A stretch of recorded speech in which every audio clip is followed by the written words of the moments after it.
Hello and welcome to my video, Tips for Running a Barefoot 100-mile ultra marathon in Huarache sandals. First of all, you need to be ready to run 100 miles. This is an oversimplification, but my suggestion would be to develop yourself to the point where you can run 10 miles per day, every day, for at least 10 days in a row. Once you can get to that level, you should be able to run a 100-mile foot race that caters to your strengths and offers a long enough timeline to get it done. So how and why would a person want to do that? The whys are infinite, but one thing I could pretty much guarantee is that you will learn a lot about yourself and the environment by doing so. It can be a form of enlightenment. Relative to the how, it's a highly individualized endeavor with an infinite number of ways to kind of get uptown, but I'm going to share what has worked for me. First of all, your body won't only need conditioning, it very likely will need some rehab work.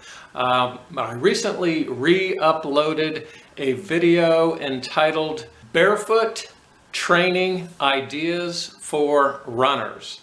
And in that video, I talk about several books which I highly recommend still, of course. I use and do virtually all of the exercises and drills that I demonstrate in that video still. And it's helped keep me progressing to tougher, longer, harder races, injury-free for over 8 years. To run a really hard, rough, mountainous 100-miler, you're probably going to need a pretty super duty Huarache style sandal. This is where, for me, the Bedrock Cairn Pro comes into play. In this sandal, back in the fall of 2018, I ran the Superior 100 all the way with no socks. And then this past spring, in early June, I ran the Kettle Moraine 100-miler. It got cold, so I did slip on some socks, but went the whole way in the Huarache sandals, which has become the only way that I run the 100-mile distance. To get to the point where you are able to run a simple or a really difficult 100-mile distance in sandals, I suggest a lot of pure barefoot miles, and the places where I've managed to do that safely include an arena, indoor hard rubber track, the concrete concourse, as well as the concrete and wood steps in the arena. Also a soccer field, a well-maintained soccer field complex is nearly perfect. This is the Xero Genesis, very lightweight Huarache. I believe the outsole's about 5.5 millimeters when new.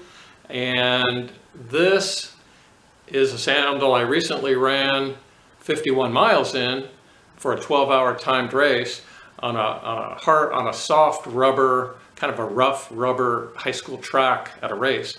I've run Flying Pig road marathon with lots of hills in this sandal. It's not just a short distance training sandal. If you're conditioned, you can go much further. The good news is that these sandals last a long time, probably magnitudes longer than the typical maximalist shoe, and they cost less, and in fact, in some cases, much less than a maximalist shoe. You may end up having to try several different models and brands to find the one that's just right for you. But the ones that might not work out for ultramarathon will probably end up being fantastic casual shoes or for walking, hiking, driving, or running errands. Because everything you do, even when you're not running a race or training, is part of the equation. I think it's really vital to keep that part in mind.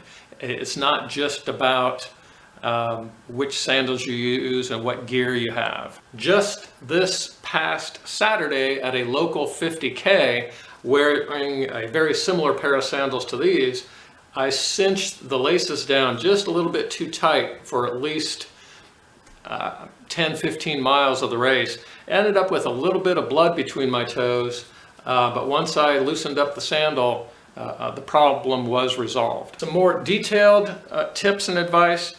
I would recommend always putting a generous coating of some sort of skin lubricant onto the sandals. So I usually use Body Glide because it's very durable, and I coat the insides of all the lacing all the way around generously with Body Glide. And in case a sensitive spot or an abrasion still develops after I make lacing adjustments and tightness, this is a fantastic product.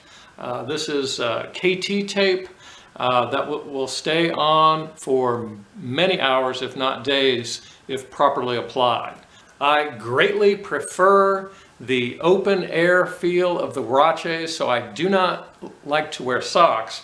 They're extra weight, especially when they get wet, but I usually carry a pair of toe socks in my hydration pack for any 100-mile race, just in case I need them for either cold feet or in the event that abrasions are forming.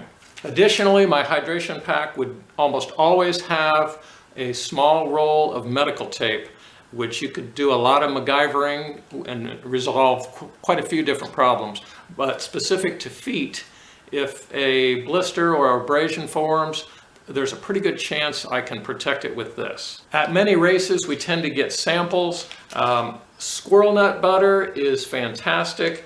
TomTom Sport Shield. I've got samples of these things that are small enough to carry in a pack as backup ways to protect the skin on my feet, which I would typically do mid-race. I think at Superior 100, I must have kind of squatted down onto the ground and applied Body Glide to the bottoms of my feet at least 2 or 3 times in what was a 37-hour run. Most Huarache style sandals are not going to have the super duty lugs of many trail shoes. So to help get through those courses, if they allow trekking poles, I highly recommend a good quality trekking pole. This happens to be a pair of black diamonds with cork handles that are super comfortable for 35-40 hours where it might get cold. Trekking poles with Huaraches are generally a great combination. These happen to have carbide tips, which is not always ideal with bare feet. So I recommend using them nominally as a form of efficiency and a way to feel more connected to the trail. Not to be used as a crutch, but more a safety tool as well. If you're crossing over wet, slippery rocks, climbing over down trees, on uneven terrain where there might be cliffs nearby, the trekking poles can help keep your balance and just keep you generally safer, reduce your risk of falls. My final tip on increasing your odds of being a long-term injury-free 100-mile ultra runner has to do with focusing on the most anti-inflammatory diet. The ideal, which I don't necessarily measure up to, would be a whole foods, all plant-sourced diet to minimize inflammation throughout the body, including in your feet. It's actually been years since I've taken any ibuprofen or aspirin, anything like that, before, during, or after an ultramarathon. I largely credit my diet as well as efficient, minimalist, natural motion. So enough on that. Again, everything we do matters. How much sleep are we getting? What are we eating? How much are we eating? All of it matters. So good luck to you. Hopefully there's something of use to you in this video. Subscribe, share the videos with anybody you know who might benefit. Thanks for watching.